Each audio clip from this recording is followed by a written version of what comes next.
Hey guys, welcome to my channel. This is a little late. I'm almost getting my next craft kit, but this is Tonic craft kit number 32. Now I've chosen not to use the papers in the kit. The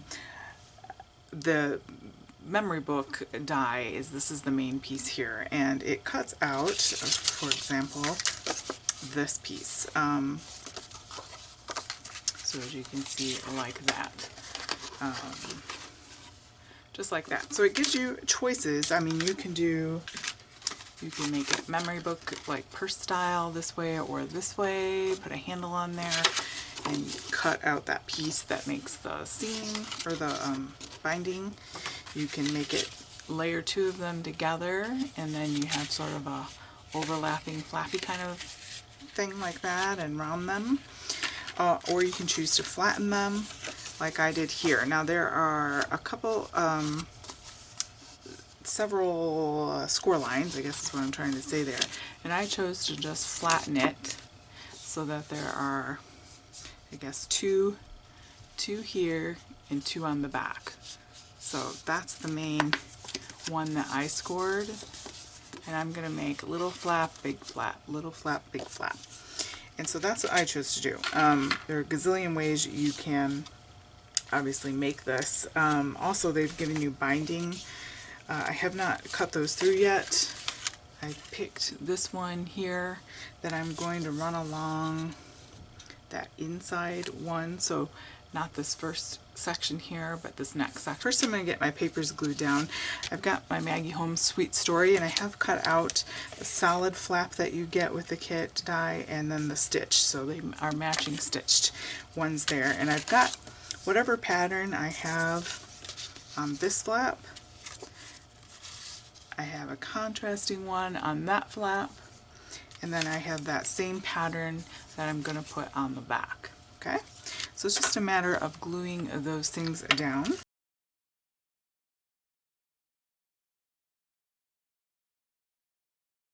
So that's what they will look like, and once the binding's in place, this will be a flap. Now you could glue the sides and then make that a pocket, or you can make that a flap. You can line the inside. I haven't quite decided. I'm doing this more for construction because I feel like it was one of those things I need to visually see. And there are a ton of videos with finished products, but not so much the construction of them. And I have a few other Tonic dies that are the memory book ones, and I get a little lost on those too, so I'm hoping I can just stop being afraid of it and just I'm so used to making my own kind of journals that I don't know why I worry so much about it, but I feel like, oh no, I'm gonna mess it up, but it's just paper.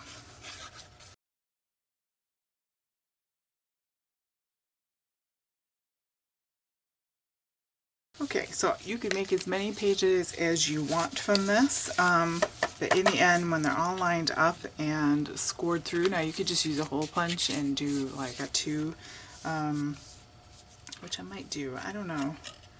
I'm feeling a little lazy, I might not do this one, but you could just punch 2 holes in each one of those and string some ribbon through, and make a memory book like that. And you can go to town decorating this with little bits of ephemera and stickers and pockets and whatnot. You could also, if this orientation of this paper were not going like this, you could do it this direction, and you could make like a recipe card book out of there. And for that matter, you can have it going this direction with the pockets. You can have it going, you know, also different directions, depending on how you want to. Got my big guy here with the marked at the 3/16. This is a We Are Memory Keepers something. I don't know what it's called, but and you can just kind of eyeball where you want your 2 holes. And I'm going to go right on that seam since I'm only doing the 2 holes. If I were using the die, like I said, I would go right on that middle bit. But because I'm just going to do the 2 holes, I'm just going to go ahead and do it like that. I have to do this at an awkward angle because I want to be able to see.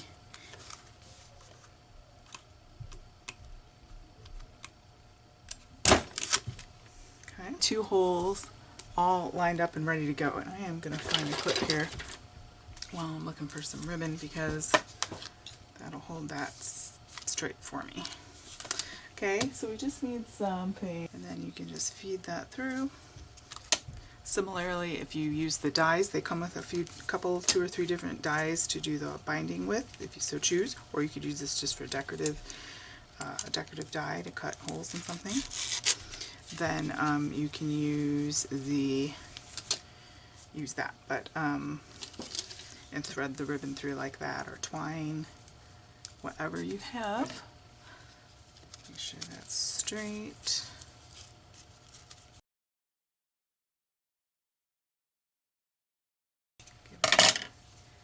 Wee trim. Okay, and so that's the most simple undecorated pages.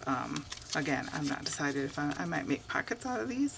There's the other binding there, and it does come with like this little pocket with a layer and an insert, so those all go together like that. If you had really pretty paper you were cutting out of, you could just do it plain, or you could add that stitch layer, or you can even add the insert layer like that, whatever floats your boat. And then these bits fold in to make your pocket, so that would fit on these. And then they've given you a little tiny tag, and that also has a little layering die, so it's cute. And then that can go in your pocket like that, or whatever. There's also a couple flower pieces there that you can use, and of course the inlay for the flap here that I chose not to use, but with the pretty stitched elements on there, it adds a lot of detail. And then you can just decorate it. So hopefully that gives you a little idea. I don't know, I'm sorry that's late and simple, but it's been crazy busy with trying to edit videos, but hopefully you will enjoy me. Thanks so much for joining me. Have a great day.